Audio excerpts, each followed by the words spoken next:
अभी तक मैंने आपको जावा से रिलेटेड सारे ऊप्स के कॉन्सेप्ट्स एक्सप्लेन किए हैं मेरे पिछले वीडियोस में। आज मैं आपको एक नया टॉपिक एक्सेप्शन हैंडलिंग लेकर आई हूं, जिसके बारे में मैं इस वीडियो में डिटेल में एक्सप्लेन करूंगी।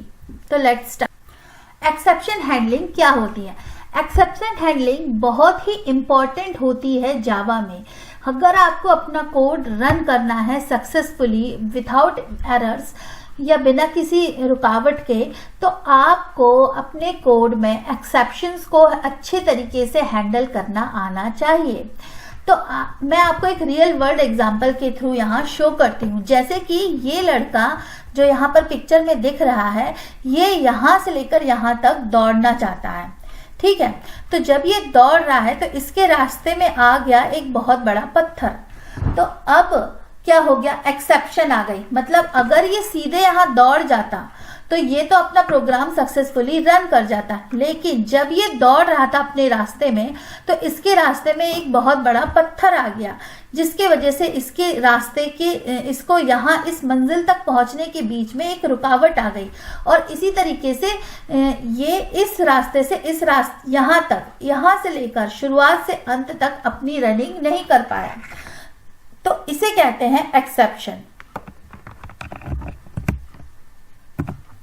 लेकिन अगर ये लड़का इस रास्ते से चलते हुए यहाँ से एक और इसके पत्थर के बगल से चलता हुआ यहाँ पहुंच जाता है, तो इसका रास्ता ये पूरा पार कर लेता है।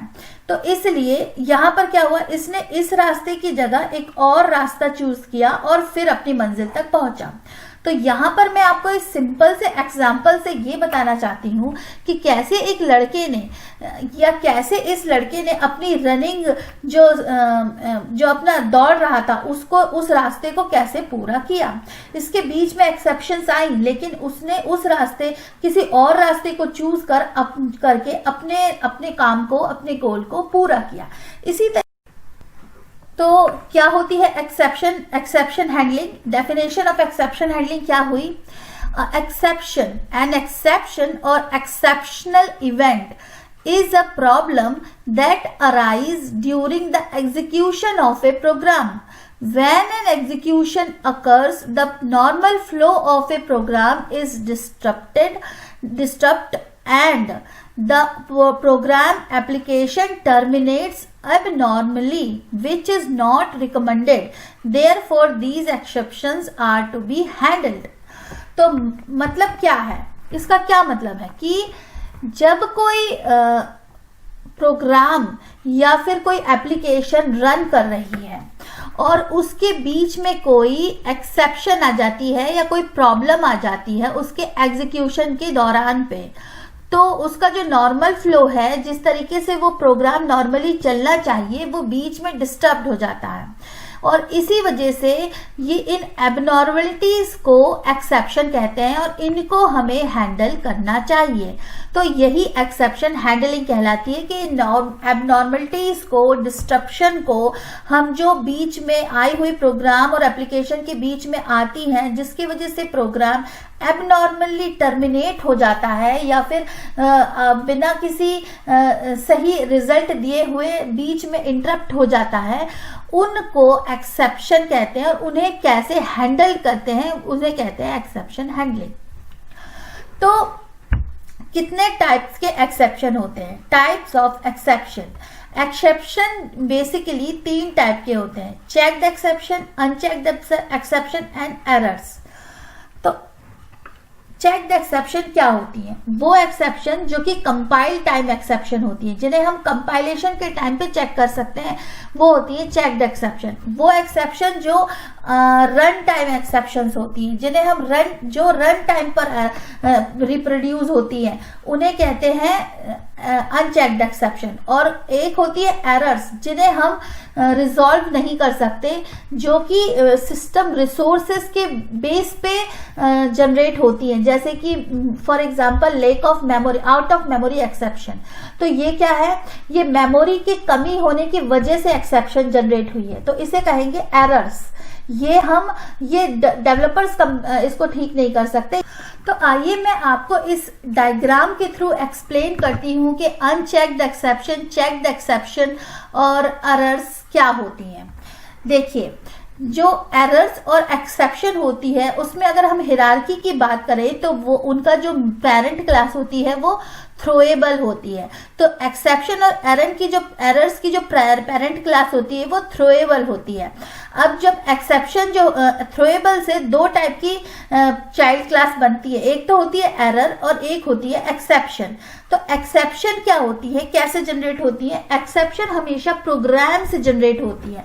अगर कोई सॉफ्टवेयर डेवलपर, अगर कोई डेवलपर या प्रोग्रामर अपने प्रोग्राम में कुछ गलतियों को या कुछ एरर्स को अच्छे तरीके से हैंडल नहीं करता तो उससे वो एक्सेप्शन जनरेट होती हैं, कुछ एरर्स जनरेट होती हैं। और एरर्स कैसे जनरेट होती है? एरर्स जो होती हैं वो रिसोर्स की लेक ऑफ सिस्टम रिसोर्स की वजह से होती है। जैसे कि मेमोरी अगर खत्म हो गई, मेमोरी की कमी की वजह से एक्सेप्शन जनरेट होती है, या हो सकता है कि आपके सिस्टम का प्रोसेसर स्लो है। तो इस तरीके से जो भी एरर्स जनरेट होती है उन्हें एरर की कैटेगरी में रखा जाता है। ये हमेशा रन टाइम होती है, मतलब जब सिस्टम रन कर रहा होता है रियल टाइम में तब ये जनरेट होती हैं ये एक्सेप्शन। ये हमें पहले से पता नहीं चलती कंपाइलेशन के टाइम पे। और एक्सेप्शन जो एरर्स होती है वो अनचेक्ड एक्सेप्शन होती है, इसलिए इन्हें अनचेक्ड कहा जाता है। इसी तरीके से एक्सेप्शन जो होती है, जो कि हमारे प्रोग्राम एग्जीक्यूशन में किसी एरर की वजह से जनरेट होती है, ये कोड एरर की वजह से जनरेट होती है, या किसी तरीके से फॉर एग्जांपल हमने किसी स्ट्रिंग वैल्यू को अच्छे से हैंडल नहीं किया और उसकी वैल्यू नल है और उस नल वैल्यू को हमने हैंडल नहीं किया तो नल पॉइंटर एक्सेप्शन जैसे जनरेट हो जाएगी। तो इस तरीके से अगर कोई क्लास है जिस तरीके, और अगर क्लास हमने उसके वर्जन को जावा में जैसे उस जो भी लाइब्रेरी यूज करी है उसमें जावा की वो क्लास अवेलेबल नहीं है और हमने उसे यूज कर लिया है, तो वो जो होगी class not found exception generate कर देगी। तो इस तरीके से एक्सेप्शन जो होती है वो दो प्रकार की होती है, रन टाइम एक्सेप्शन और ऑल अदर एक्सेप्शन। जो रन टाइम एक्सेप्शन होती है वो अनचेक्ड होती है, जैसे कि मैंने आपको बताया नल पॉइंटर एक्सेप्शन। तो जब हम मान लो किसी बड़े प्रोग्राम्स या जैसे डेटाबेस से कनेक्शन होता है और जब बड़े बड़े सिस्टम्स हम हैंडल करते हैं या प्रोग्राम करते हैं तो उसमें हम कई सारी वैल्यूज को हैंडल करते हैं। कभी कभी वैल्यूज की वैल्यू जो होती है जीरो भी हो जाती है, नल भी हो जाती है, और जो हम हैंडल करना भूल जाते हैं। या फॉर एग्जांपल हम कहीं किसी संख्या को डिवाइड कर रहे हैं और डिवाइडेशन में जो नीचे की संख्या है उसको हमने हैंडल नहीं किया और वो किसी वजह से नल या जीरो हो गई तो अर्थमेटिक एक्सेप्शन जनरेट होगी। इसी तरीके से अगर कोई क्या कहते हैं, फॉर एग्जाम्पल हमने किसी सर्विस को कॉल किया और वो सर्विस जो है वो हमारे पास ऑथराइजेशन नहीं है तो उसमें सिक्योरिटी एक्सेप्शन जनरेट हो जाएगी। इसी तरीके से ये सारी एक्सेप्शंस जनरेट होती हैं जो कि रन टाइम पर हमें पता चलती हैं। हम सिस्टम के इंटरप्शन की वजह से, या फिर कोई सर्वर डाउन हो गया तो उसके वजह से, या फिर हमारे लॉजिक में हमने किसी नल को या जीरो को अच्छे से हैंडल नहीं किया उसके वजह से जो एरर्स जनरेट होती है उन्हें रन टाइम एक्सेप्शन कहते हैं। इसी तरीके से जो हमारे कंपाइलेशन के टाइम पे जनरेट होती है, जैसे कि मैंने अभी आपको बताया कि जैसे हमने फॉर एग्जांपल कोई सिस्टम है जो जावा 7 वर्जन में रन कर रहा है और हमें उसे अपग्रेड करके जावा 8 या जावा 11 वर्जन में डालना है, तो क्या होता है कि जब हम किसी सिस्टम को अपग्रेड करते हैं तो उसमें कई सारी फाइल्स जो होती है, जार फाइल्स और कई सारी लाइब्रेरीज का हम यूज करते हैं किसी सिस्टम को बनाने के लिए जावा की। कभी कभी क्या होता है कि जब एक वर्जन से दूसरे वर्जन में अपग्रेड करते हैं तो वो लाइब्रेरीज दूसरे वर्जन में तो अवेलेबल नहीं होती, या होती एक्स्ट्रा होती है या अवेलेबल नहीं होती जो कि पुराने वर्जन में थी।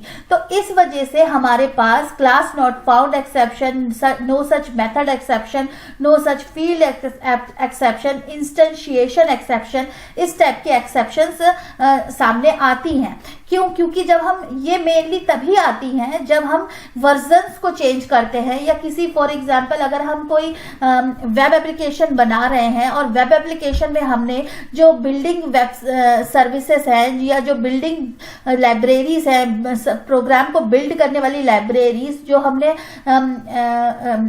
इनहेरिट की हैं, उनमें अगर वर्जन्स फाइल्स की वर्जन्स का जो जावा फाइल्स की वर्जन्स का प्रॉब्लम है, या वो कम है या ज़्यादा है या नहीं है या उस वर्जन की नहीं है, तब हमें चेक्ड एक्सेप्शंस जनरेट होती है प्रोग्राम में। और इसी तरीके से एरर्स जो होती है वो मेनली मेमोरी, अगर अपनी मेमोरी में प्रॉब्लम है तो out of memory exception error, या फिर हमारा जो मेमोरी फुल हो गई है, या फिर हमारा जो फॉर एग्जांपल जो हम वेरिएबल दे रहे हैं उसमें हम ज़्यादा वैल्यू डाल रहे हैं, जितनी उसकी कैपेसिटी है उससे ज़्यादा वैल्यू डाल रहे हैं, तो स्टैक ओवरफ्लो एक्सेप्शन आएगी। या फिर हम जो वैल्यू दे रहे हैं उसकी हमने जो प्रायोरिटी जो मॉडिफायर्स रखे हैं वो गलत ले लिए हैं, तो इलीगल एक्सेस एरर आएगी। इस तरीके से जो एक्सेप्शन एरर्स आती हैं, जो एक्सेप्शन आती है, जो रन टाइम पर आती है, उन्हें कहते हैं एरर्स। इनको सॉल्व करने के लिए हमें सिस्टम को, जब डेवलपर्स बना रहा है तो उसको सिस्टम के आउटर एरिया में भी हमें ध्यान देना होता है कि हमें थोड़ा कोडिंग से ही नहीं, कोडिंग के बेस पे नहीं, कोडिंग के बाहर की नॉलेज भी होनी चाहिए कि हम जो मतलब जो कोड लिख रहे हैं उसमें उसकी मेमोरी मैनेजमेंट के बारे में भी हमें ध्यान देना होता है। इसलिए कोडिंग बहुत ही डिफिकल्ट भी हो सकती है और इजी भी हो सकती है। अगर प्रोग्राम इन सारी चीजों के बारे में पहले से सोचे कि वो जो हम मेमोरी असाइन कर रहे हैं वो कितनी मेमोरी तक वो वेरिएबल झेल सकता है या ले सकता है, या हमारा सिस्टम किस मेमोरी पर रन कर सकता है, ये सारी चीजें बहुत इंपॉर्टेंट होती है। और इस टाइप की एरर जो होती है वो आसानी से समझ में भी नहीं आती है कि किस पॉइंट ऑफ कोड पर ये एरर आ रही है। मैं खुद एक प्रोग्रामर हूं और जब मैं प्रोग्रामिंग करती हूं और जब कभी कभी हमारे सिस्टम में कोडिंग ऐसी हो जाती है, क्योंकि जब हम फॉर एग्जांपल सपोर्ट के प्रोजेक्ट में हैं तो सपोर्ट के प्रोजेक्ट में सिस्टम पहले से बना हुआ है, अब उसको जब हम सपोर्ट दे रहे हैं, मैं उसका अपग्रेड कर रहे हैं, तो उसमें क्या होता है, हमें कुछ चीजें जो है पहले से बने हुए कोड को ही अपग्रेड करना होता है। कभी कभी हमें ये नहीं पता होता है कि पहले प्रोग्रामर ने, हम इतने डिटेल में नहीं जाते और उस कोड को हम ट्रेस नहीं कर पाते, तो उस टाइम पर इस टाइप की एरर आती है। मेनली जब हम सिस्टम को अपग्रेड करते हैं तब इस टाइप की एरर आती है, क्योंकि जब हम किसी नए वर्जन में ले जाते हैं तो हमें पुरानी चीजों को मॉडिफाई करना होता है और हमसे कुछ पॉइंट्स मिस हो जाते हैं। इसीलिए जब सिस्टम अपग्रेड करना होता है तो हमें मेनली एरर्स और एक्सेप्शंस के बारे में बहुत अच्छे से देखना होता है।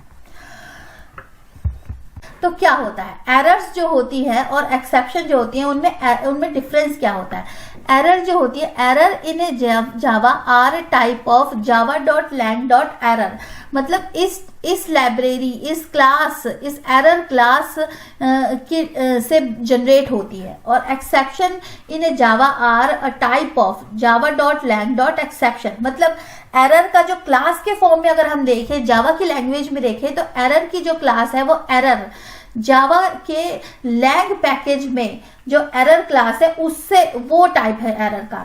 और ऐसे ही एक्सेप्शन का टाइप क्या है, जावा के लैंग पैकेज में एक्सेप्शन नाम की एक क्लास बनी है, वो एक्सेप्शन का टाइप है।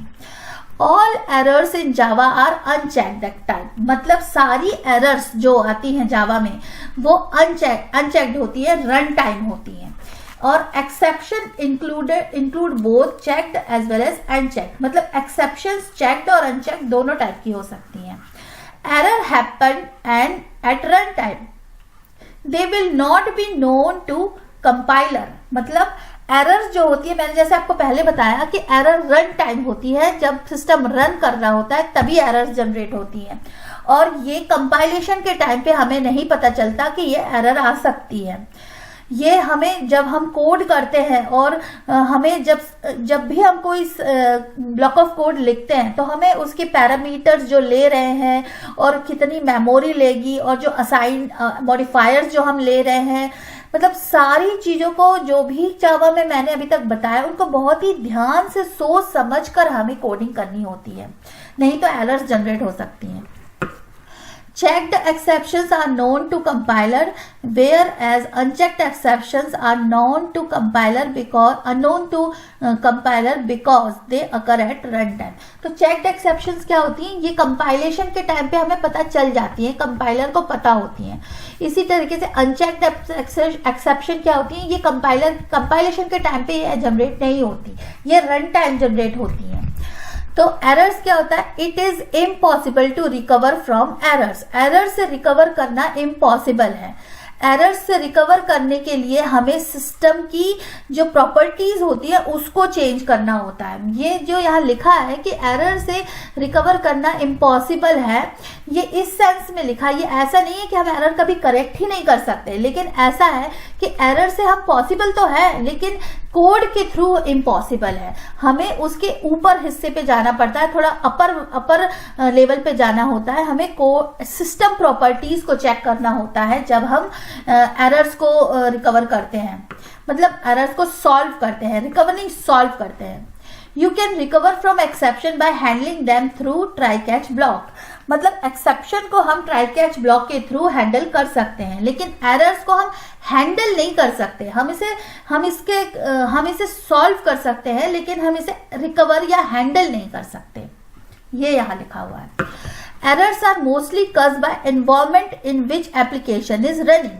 क्या मतलब है कि वही मैंने बताया, जैसे कि आउट ऑफ मेमोरी एक्सेप्शन, तो ये एक एनवायरनमेंट का प्रॉब्लम है कि जैसा हमने एनवायरनमेंट लिया है, विंडोज लिया है या फिर लिनक्स लिया है या यूनिक्स लिया है, या जिस वर्जन में हम उसे यूज कर रहे हैं, या कितनी मेमोरी हमने असाइन की है उस पार्ट ऑफ प्रोजेक्ट को रन करने के लिए, उस पर डिपेंड करता है। तो वो एनवायरनमेंट पर डिपेंड करता है कि एरर्स जनरेट होंगी या नहीं, और हमने कैसे उनको कन्फ्यूगर किया है उस पर डिपेंड करता है। Exceptions are mainly caused by application itself. Exception application से जनरेट होती है। क्यों? क्योंकि एप्लीकेशन में कोड में जब हमें कोई एरर आती है या कोड में हम मिस्टेकली किसी चीज को अच्छे से हैंडल नहीं करते हैं, या नल्स को, basically most important null point exception बहुत ही कॉमन एक्सेप्शन है, जो कि स्ट्रिंग को अच्छे से हैंडल ना करने की वजह से होती है। इसी तरीके से एरर का एग्जाम्पल है java.lang.stack ओवरफ्लो एरर या out of memory error. Stack overflow error मैंने आपको बताया, जैसे अरे है, अरे में हमने जैसे 5 एलिमेंट्स का अरे है और अगर किसी तरह प्रोग्राम में उसमें 6 एलिमेंट डाल दिए तो वो स्टैक ओवरफ्लो एरर बताएगा कि उसमें ओवरफ्लो हो रहा है। इसी तरीके से अगर हमने अरे में आउट ऑफ मेमोरी एक्सेप्शन कब बताएगा? जब हम किसी सिस्टम में ज्यादा उसकी जो क्या कहते हैं उसे, गार्बेज कलेक्शन, वो अच्छे से हैंडल नहीं करेंगे तो आउट ऑफ मेमोरी एक्सेप्शन आएगी। अगर हम मेमोरी को अच्छे से हैंडल नहीं करेंगे अपने सिस्टम में, तब आउट ऑफ मेमोरी एक्सेप्शन आएगी। मतलब मेमोरी से ज्यादा रन कर रहा है, ज्यादा मेमोरी की जरूरत है। जब किसी सिस्टम को ज्यादा मेमोरी की जरूरत पड़ रही है और उसको उतनी प्रोवाइड नहीं की जा रही है, तो वो आउट ऑफ मेमोरी एक्सेप्शन देता है, एरर देता है। अब चेक्ड एक्सेप्शन का उदाहरण है SQL exception, IO exception. SQL exception क्या होती है? जैसे कि फॉर एग्जांपल जब हम डेटाबेस से कनेक्टिविटी करते हैं किसी भी जावा कोड की, तब ये एक्सेप्शन जनरेट होती है, एसक्यूएल एक्सेप्शन।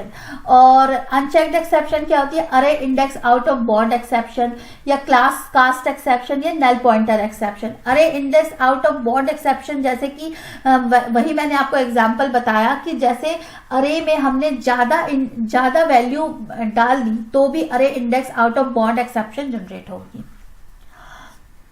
स्टैक ओवरफ्लो में भी हम किसी वेरिएबल में ज्यादा वैल्यू डाल देंगे तो स्टैक का ओवरफ्लो हो जाएगा।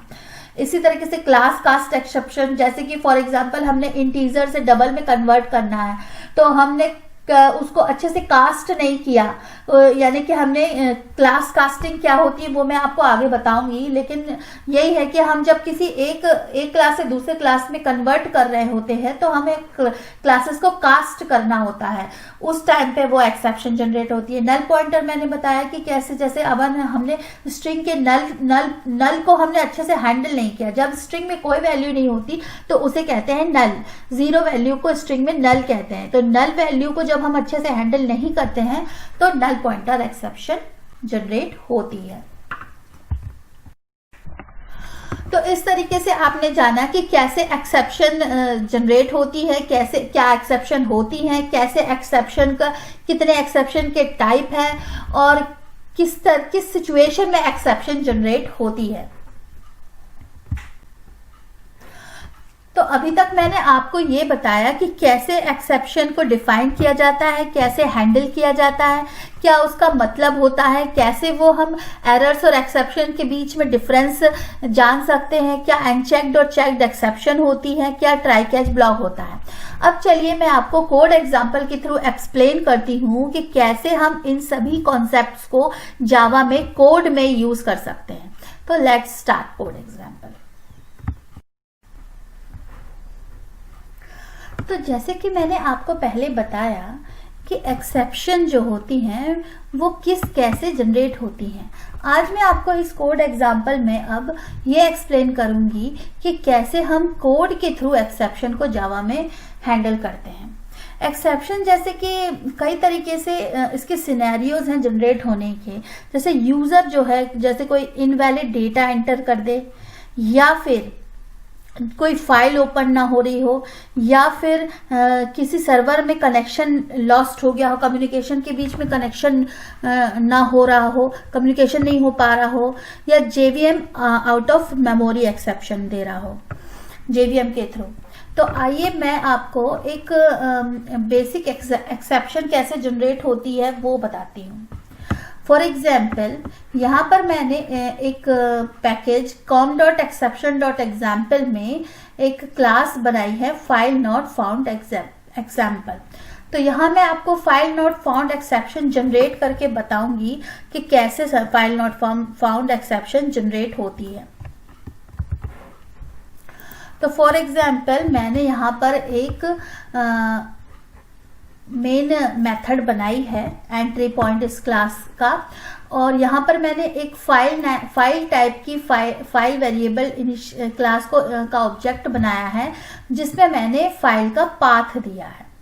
अब मेरे इस लैपटॉप में ई ड्राइव जैसी कोई ड्राइव नहीं है और file.txt जैसी कोई फाइल नहीं है, तो जब ये प्रोग्राम रन करेगा तो उसे e/file.txt जैसी कोई फाइल नहीं मिलेगी, और तब ये रीडर जब रीड करने की कोशिश करेगा तो इसमें file not found exception generate होगी। तो आइए देखिए, यहाँ आप देख रहे हैं कि यहाँ दो एरर्स आ रही हैं। एक एरर ये है, कह रही है कि ये एरर कह रही है कि file can not be resolve.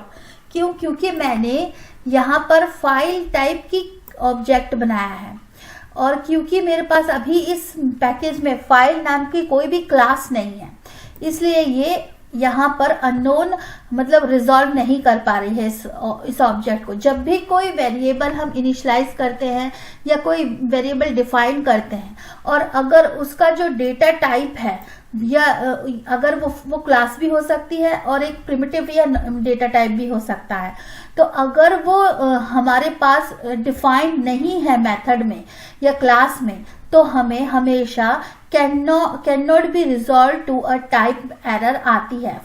Can not resolve to a type, this error is very common, ये बहुत कॉमन एरर है। और जब भी हमारे पास टाइप, किसी भी ऑब्जेक्ट का टाइप सही से क्लासेस में डिफाइन नहीं होता है तो ये एरर आती है।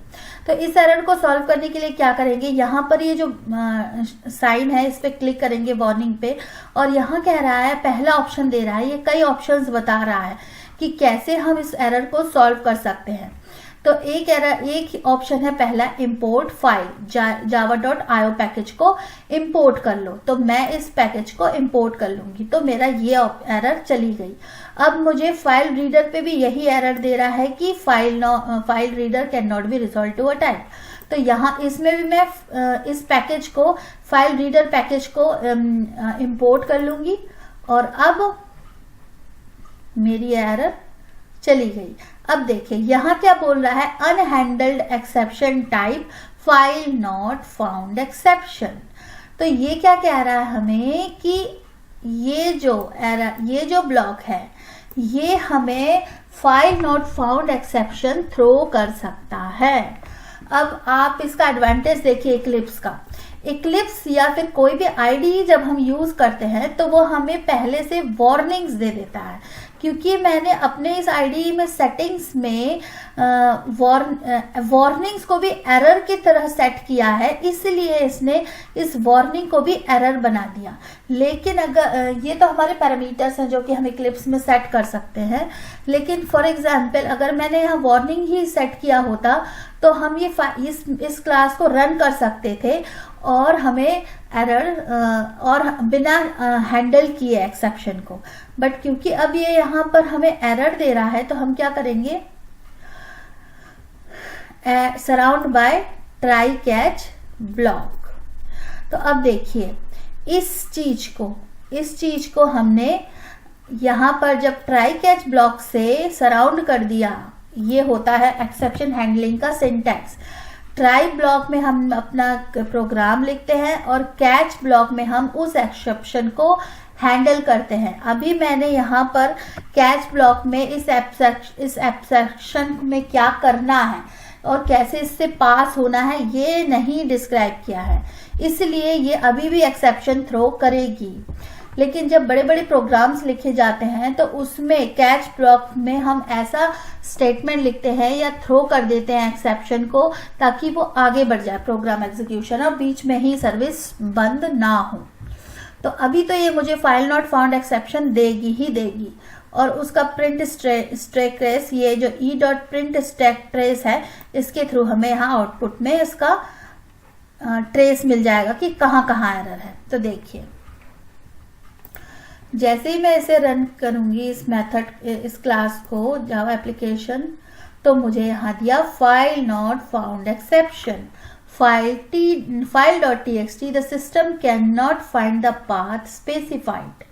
और यहाँ पर क्या बोल रहा है कि इस क्लास में फाइल नॉट फाउंड एक्सेप्शन में मेन मेथड में लाइन नंबर 14 में ये क्लास एक्शन का बहुत अच्छा उदाहरण है कि कैसे इसने कंपाइलेशन के टाइम पे फाइल पाथ जो दिया है उस पे फाइल ना मिलने पर इसने हमें यहाँ एक्सेप्शन थ्रो कर दी। अब देखिए,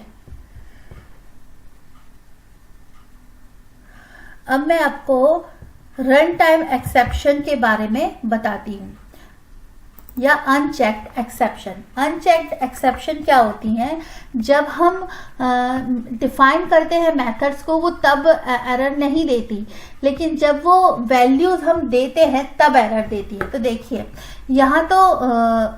यहाँ वैल्यू मैंने यहाँ डेफिनेट वैल्यूज दी हैं, जैसे कि इंट नम नाम का एक मैंने अरे यहाँ इंटीजर टाइप का डिफाइन किया है, जिसमें मैंने 1 2 3 4 वैल्यूज प्रोवाइड की है। लेकिन मैं यहाँ प्रिंट जो करा रही हूँ वो 5 करा रही हूँ। तो यहाँ तो मैंने 5 लिख दिया, लेकिन जब बड़े बड़े प्रोजेक्ट्स होते हैं तो वहां पर हम ऐसी डेफिनेट वैल्यूज प्रोवाइड नहीं करते, हम वहाँ वेरिएबल्स का यूज करते हैं वैल्यू प्रोवाइड करने के लिए। तो फॉर एग्जाम्पल यहाँ एक वेरिएबल होता जिसका यूजर इंफॉर्मेशन देता 5, तो यहाँ पर रन टाइम एक्सेप्शन जनरेट होती। कैसे, देखिए, तो जैसे ही ये क्लास को हम रन करते तो ये हमें एक्सेप्शन देती, एक्सेप्शन इन थ्रेड मैन अरे index out of bound exception 5 of common example this class. और ये 9वें लाइन पे ये एक्सेप्शन है, नंबर 9 लाइन पर ये एक्सेप्शन, जब मैं इस पे क्लिक करूंगी तो 9 नंबर की लाइन पर ये एक्सेप्शन हमें बता देगी। तो यहाँ तो क्योंकि मैंने 5 लिखा था इसलिए इसमें हमें यहाँ 5 बता दिया। लेकिन अगर ये यूजर एंटर डेटा होता, यानी कि जैसे फॉर एग्जांपल कोई वेबसाइट होती जहां पर हम यूजर एंटर कर रहा होता डेटा और प्रोग्रामर ने उस चीज को हैंडल नहीं किया होता कि अगर यहाँ पर कोई डेटा जितनी उसकी लेंथ है अरे की उससे ज्यादा होगी तो क्या होगा, अगर इस चीज को हैंडल नहीं किया होता प्रोग्रामर ने और यूजर ने एंटर किया होता 5, तो ये रन टाइम एक्सेप्शन देती। तो ये जो है ये कंपाइल टाइम एक्सेप्शन नहीं है, ये रन टाइम एक्सेप्शन है। इसे ये कंपाइलेशन में तो ये आराम से चला जाएगा। अब मैं आपको बताने जा रही हूँ कि ट्राई कैच ब्लॉक क्या होता है और उसे कैसे यूज किया जाता है। जैसे कि मैंने आपको इस पहले एग्जाम्पल में बताया था कि जैसे ही यहाँ पर मैंने ये स्टेटमेंट लिखा था फाइल, तो हमें एरर दिया था कुछ इस तरीके से। अगर मैं इसे मिटा दूं तो यहाँ पर ये क्या एरर दे रहा था, unhandled exception type class not found exception. तो यहाँ पर हमें इसने इक्लिप्स ने ये वार्निंग देकर या एरर थ्रो करके हमें ये बता दिया कि यहाँ तुम्हें एक्सेप्शन को हैंडल करने की जरूरत है। तो यही एक एडवांटेज है कि अगर हम आईडीज का यूज करते हैं तो वो हमें पहले ही बता देता है कि अगर यूजर प्रोग्रामर भूल गया कि हमें यहाँ एक्सेप्शन हैंडल करनी थी तो वो हमें आईडी दिखा देता है, बता देता है कि नहीं आप गलती कर रहे हो, आपने यहाँ एक्सेप्शन हैंडल नहीं की है और इन द फ्यूचर यहाँ पर एक्सेप्शन थ्रो हो सकती है। तो जैसे कि यहाँ पर दो ऑप्शन है, ऐड थ्रोज डिक्लेरेशन और surround with try catch block. मैं आपको इस वीडियो में ट्राई कैच ब्लॉक के डिटेल के बारे में बताऊंगी। ऐड थ्रोज डिक्लेरेशन इस टॉपिक के बारे में मैं आगे वीडियो बनाऊंगी, उसमें मैं बताऊंगी। तो चलिए, इसमें मैंने दूसरा ऑप्शन चूज किया, surround with try catch block.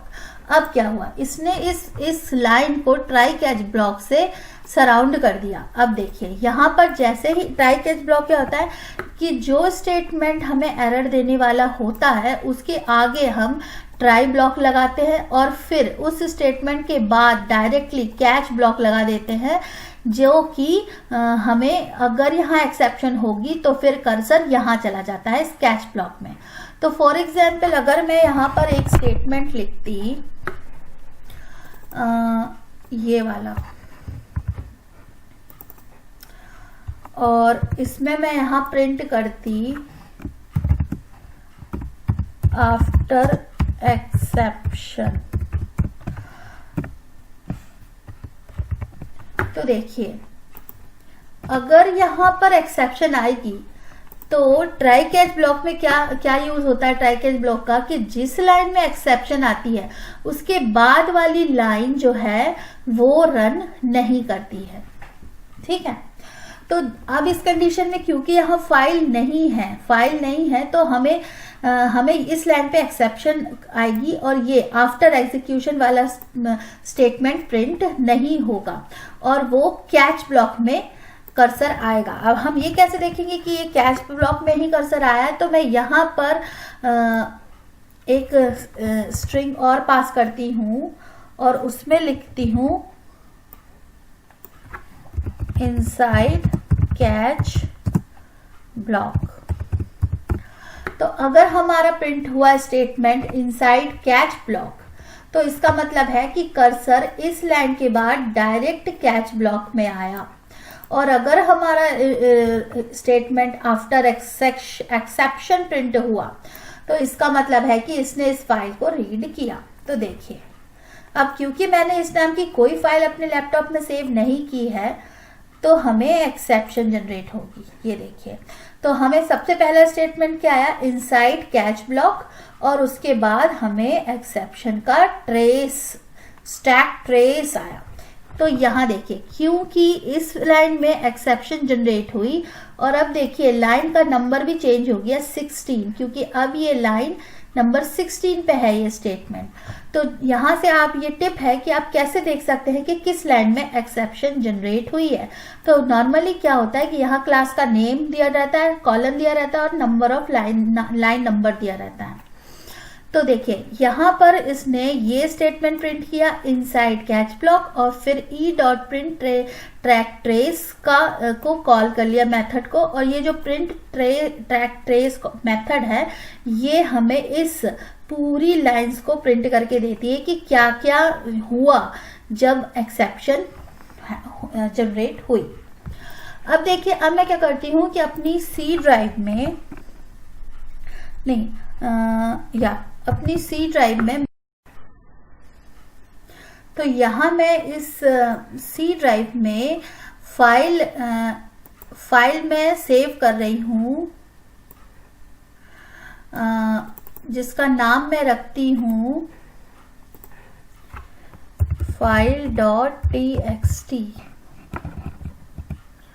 और इसे मैंने सेव कर दिया। ठीक है, तो अब जैसे ही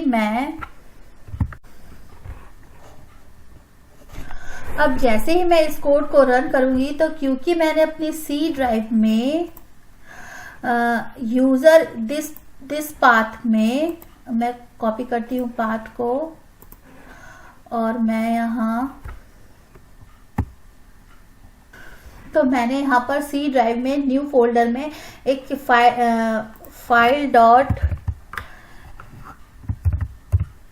file.txt नाम की फाइल सेव कर दी है। अब अगर मैं इस स्टेटमेंट को रन करूंगी तो ये मुझे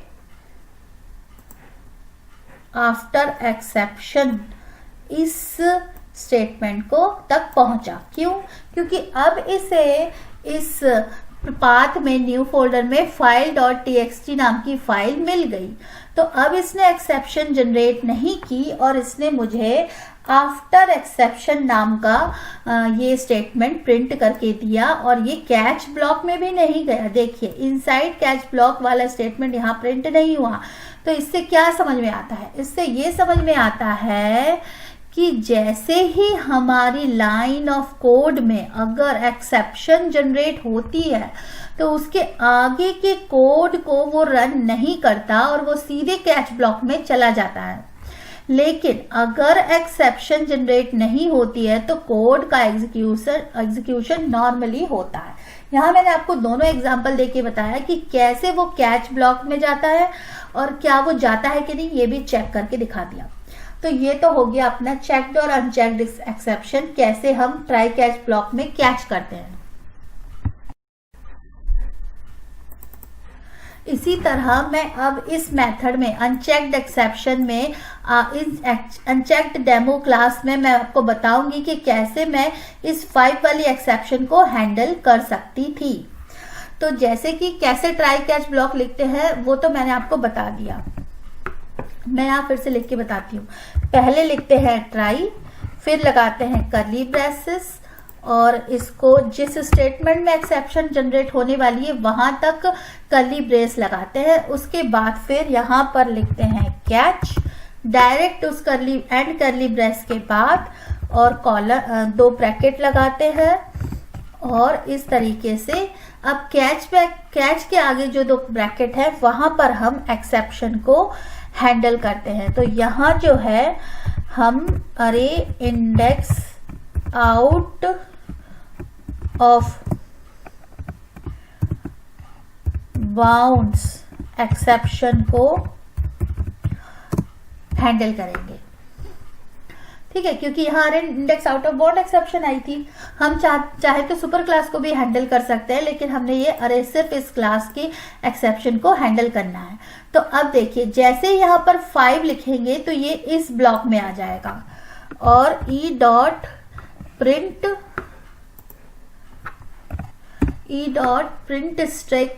स्टैक ट्रेस लिखेंगे, ये मेथड कॉल करेंगे तो यहाँ हमें एक्सेप्शन की जो स्टेजेस है वो प्रिंट कर देगा।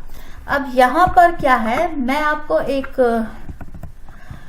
फिर से सिस्टम डॉट प्रिंट मैसेज लिखती हूँ और अगर यहाँ आया तो हम क्या लिखेंगे, वैसे ही नंबर अरे हैज exceed लिमिट्स। ओके, अब देखिए जैसे ही यहाँ पर आएगा तो यहाँ पर अगर एरर देगा, इस लाइन ऑफ कोड में अगर एरर देगा तो वो इस कैच ब्लॉक्स में आएगा और हमें ये मैसेज प्रिंट करके बताएगा कि अरे ने लिमिट्स को एक्सीड कर दिया। तो इस तरीके से हम कैच ब्लॉक्स में ये भी बता सकते हैं कि जो एरर आई है या जो हमने एक्सेप्शन हैंडल की है उसका जब एरर आएगी तो वो क्यों, कॉज लिख सकते हैं कि क्यों एरर आई है, हो सकता है ऐसा हुआ हो।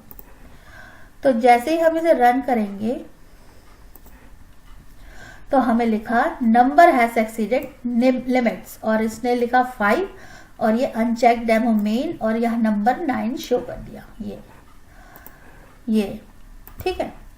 तो इस तरीके से हम देख सकते हैं कि कैसे इसने अरे index out of bound exception को थ्रो किया और उसे कैसे हमने कैच किया।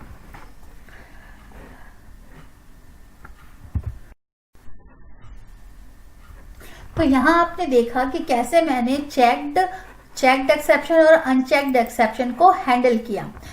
किसी चेक एक्सेप्शन हैंडलिंग स्टेटमेंट में जब एक से ज्यादा बार एक्सेप्शन आने का डर होता है या खतरा होता है तो प्रोग्रामर क्या करता है, उस ब्लॉक ऑफ कोड में एक से ज्यादा कैच ब्लॉक्स को लगाकर एक्सेप्शन हैंडल करता है और इसे कहते हैं मल्टी कैच ब्लॉक्स।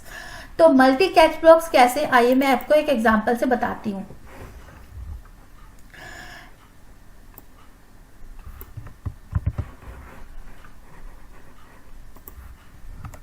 तो जैसे मैं यहां पर एक लाइन ऑफ कोड लिख रही हूं और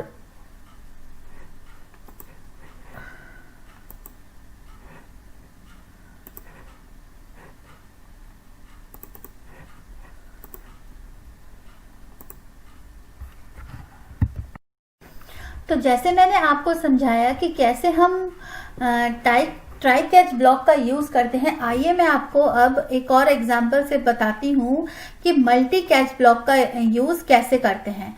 क्या होता है multi catch block? Multi catch block वो होता है जब हमें किसी एक स्टेटमेंट में एक से ज्यादा एक्सेप्शंस को हैंडल करना होता है तो हम कई सारे कैच ब्लॉक्स लगाकर हर एक एक्सेप्शन को हैंडल करते हैं। तो आइए मैं एक एग्जांपल के थ्रू आपको एक्सप्लेन करती हूँ कि कैसे हम multi catch block catch block के थ्रू एक्सेप्शन हैंडल कर सकते हैं। तो मैं एक क्लास बनाती हूँ यहाँ पर मल्टी कैच ब्लॉक 1। तो मल्टी कैच ब्लॉक नाम की मैंने एक क्लास बनाई और यहाँ पर मैं इसमें मेन मेथड में मैं एक ब्लॉक ऑफ कोड डिफाइन करूंगी कुछ इस तरीके से। तो देखिए यहां पर क्या है, मैंने एक अरे बनाया ए इंटीजर टाइप का जिसको इनिशियलाइज किया मैंने 5 से। ठीक है, तो इसमें 5 वैल्यूज आ सकती हैं। अब मैं क्या कर रही हूं, यहां इन अरे की वैल्यूज को मैं इन 5 में क्या वैल्यू डाल रही हूँ 30 डिवाइड बाई 0। तो यहां पर कौन सी एक्सेप्शन आएगी, अर्थमेटिक एक्सेप्शन आएगी यहां पर। और इसके साथ साथ इसमें अरे आउट ऑफ बाउंड एक्सेप्शन भी आ सकती है और इसके साथ साथ पेरेंट एक्सेप्शन भी आ सकती है। ठीक है, तो यानी कि पेरेंट एक्सेप्शन कौन सी, एक्सेप्शन। तो हमने यहाँ पर सबसे पहले अर्थमेटिक एक्सेप्शन को हैंडल करेंगे। अगर अर्थमेटिक नहीं है तो फिर अरे index out of bound exception को हैंडल करेंगे और उसके बाद पेरेंट क्लास को हैंडल करेंगे। सबसे लास्ट में हम पेरेंट क्लास जो कि एक्सेप्शन की ऑब्जेक्ट के बाद पहली क्लास होती है जो पेरेंट होता है उसको लेते हैं। तो इस तरीके से हम बॉटम टू टॉप चलते हैं, bottom to top catch exceptions को हैंडल करते हैं। तो देखिए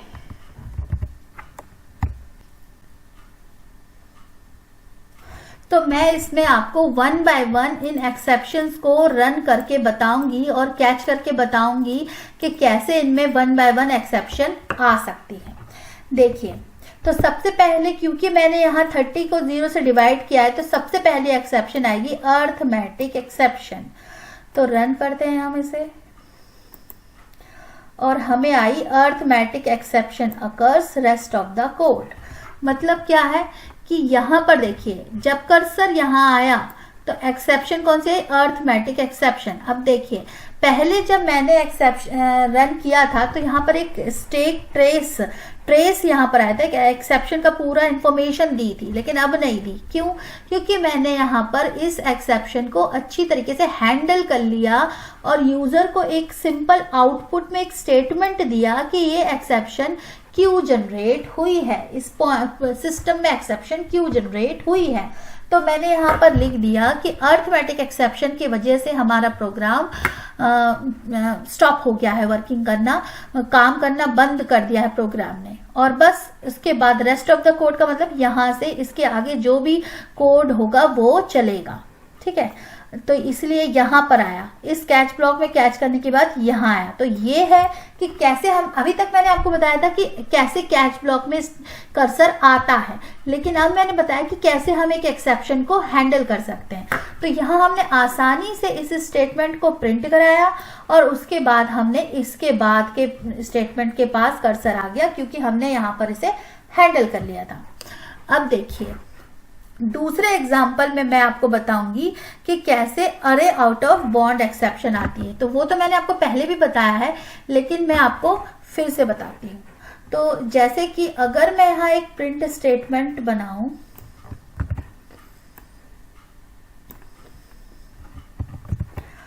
और यहां लिखूं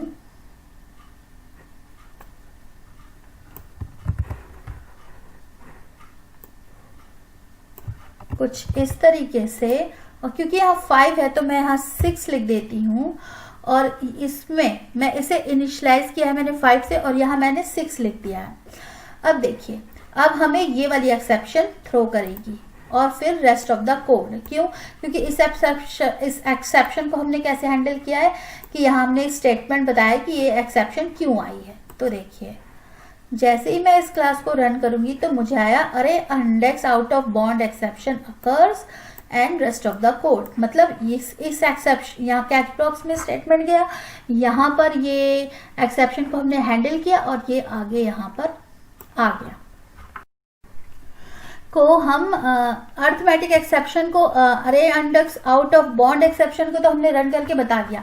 अब कैसे हम पेरेंट एक्सेप्शन को रन करेंगे? तो देखिए, यहां पर मैं एक कोड लिखूंगी कुछ इस तरीके से।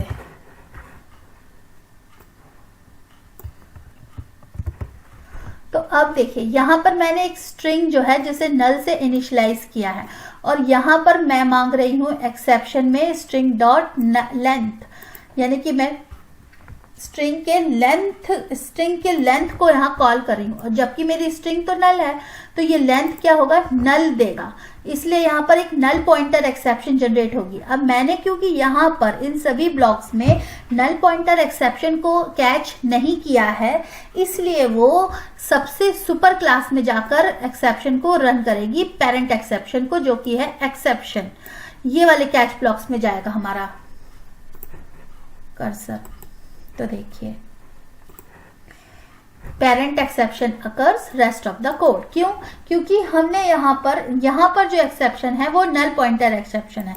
मैं आपको ये भी बताती हूँ कि यहाँ पर क्या सच में नल पॉइंटर एक्सेप्शन थी या नहीं। तो देखिए, मैं यहाँ प्रिंट स्टैक ट्रेस मेथड को कॉल करूंगी, और अब अगर मैं इसे रन करूंगी तो ये देखिए, नल पॉइंटर एक्सेप्शन थी हमारे पास, नल पॉइंटर एक्सेप्शन थी, और क्योंकि हमने नल पॉइंटर एक्सेप्शन को यहाँ हैंडल नहीं किया था, इसलिए इसने सुपर क्लास एक्सेप्शन में गया और यहाँ इस कैच ब्लॉक को रन कर दिया। अब हम यहाँ पर अगर नल पॉइंटर एक्सेप्शन को भी कैच कर लेंगे तो फिर वो नल पॉइंटर एक्सेप्शन वाले ब्लॉक में जाएगा। देखिए कैसे होता है ये। मैंने यहाँ पर ये जो नल पॉइंटर एक्सेप्शन है इसको कॉपी करके यहाँ मैंने लिख लिया। और अब देखिए आप, तो अब मैंने यहाँ पर एक और कैच ब्लॉक ऐड किया है जिसको मैंने लिखा है नल पॉइंटर एक्सेप्शन कैच करने के लिए, और यहाँ मैं लिख दूंगी नल पॉइंटर एक्सेप्शन अकर। तो अब हमारा कर्सर, क्योंकि यहाँ नल पॉइंटर एक्सेप्शन आएगी तो वो यहाँ जाएगा इस कैच ब्लॉक में। देखिए null pointer exception occurs rest of the code, तो ये कर्सर कहाँ गया, यहाँ नल पॉइंटर एक्सेप्शन अकर्स और फिर रेस्ट ऑफ द कोड। तो इस तरीके से आप समझ में आ गया होगा कि कैसे हम एक्सेप्शंस को, डिफरेंट एक्सेप्शंस को कई ब्लॉक्स के थ्रू कैच कर सकते हैं और उसके बाद कैसे उन्हें हैंडल कर सकते हैं। तो अब मैं आपको बताती हूं कि कैसे अगर हम इनका जो ऑर्डर है वो चेंज कर देंगे तो एरर आएगी, क्योंकि ऑर्डर क्या होता है, बॉटम टू टॉप, मतलब सबसे जो टॉप की क्लास होती है सुपर क्लास, उसे सबसे नीचे रखा जाता है। अगर मैं सुपर क्लास को सबसे ऊपर रख दूंगी तो कैसे इसमें कंपाइलेशन एरर आएगी वो देखिए। तो देखिए जैसे ही मैंने सुपर क्लास को ऊपर रख दिया तो मुझे यहाँ पर कंपाइलेशन एरर आने लगी। अगर मैं ऐसे रन करूंगी तो ये मुझे कंपाइलेशन एरर देगा। ये देखिए यहाँ पर मुझे कंपाइलेशन एरर्स आने लगी। क्या, अनरिजॉल्व्ड कंपाइलेशन प्रॉब्लम, या arithmetic is already handled by catch block. क्यों, क्योंकि जो एक्सेप्शन क्लास है ये सारे already handled by catch block. क्यों, क्योंकि ये जो क्लास, ये जो एक्सेप्शंस है वो इसके अंदर आती हैं। तो जब हम इसे पहले ही यहाँ पर कैच कर लिया तो फिर इनका डिफाइन करने का फायदा क्या हुआ। तो इसीलिए ये कह रही हैं कि हमें इनको पहले डिफाइन करना है, उसके बाद हमारी सुपर क्लास को एंड में डिफाइन करना है। तो जब मैं इसको हटा दूंगी तो मेरी जो एरर है वो चली जाएगी। तो इससे आपको ये समझ में आना चाहिए कि कैसे हम एक्सेप्शंस को कैच करते हैं। सबसे छोटी एक्सेप्शन को पहले लिखते हैं, फिर उससे बड़ी और उसके बाद सुपर क्लास को लिखते हैं ताकि एक फ्लो चले। अगर पहले ही सुपर क्लास को ले लेंगे तो सुपर क्लास के अंदर तो सब आ गई, तो फिर नीचे डिफाइन करने का कोई फायदा ही नहीं है। तो इस तरीके से आपको समझ में आया होगा कि कैसे हम ट्राई कैच ब्लॉक का यूज करते हैं एक्सेप्शंस को हैंडल करने के लिए, क्या एक्सेप्शंस होती हैं, क्या एक्सेप्शन हैंडलिंग में कोड को कैसे हम लिखते हैं और कैसे इन सब चीजों को हम हैंडल करते हैं, checked unchecked exception, run time exceptions को। तो मैं आशा करती हूँ कि आपको मेरा ये वीडियो एक्सेप्शन हैंडलिंग पर समझ में आया होगा। आगे आने वाली वीडियो में मैं आपको एक्सप्लेन करूंगी कि कैसे हम थ्रोज, एक्सेप्शन को थ्रो करते हैं और कैसे हम थ्रो और थ्रोज कीवर्ड का यूज करते हैं, फाइनली ब्लॉक का यूज करते हैं। तो मैं आशा करती हूँ कि आपको मेरा वीडियो ये समझ में आया होगा और इससे आपको हेल्प मिली होगी। तो चलिए आज के लिए बस इतना ही। Thank you, bye bye.